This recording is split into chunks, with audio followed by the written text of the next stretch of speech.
In this tutorial, I'll show you how to use Jotform Tables Prefill to automatically populate your forms with data from your Jotform tables.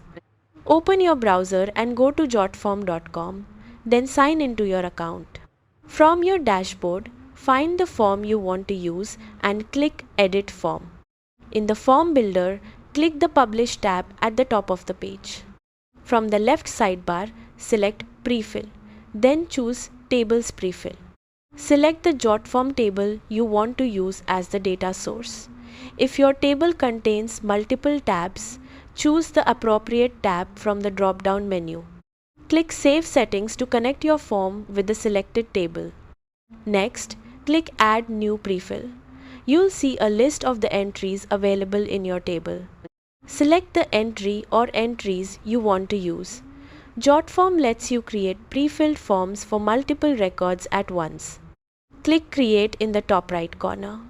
Jotform will generate a unique pre-filled form link for each selected entry.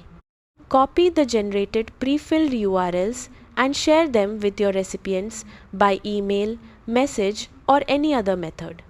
When they open the link, the form will already be filled in with the information from the selected table entry. That's how to use Jotform Tables Prefill. Thanks for watching.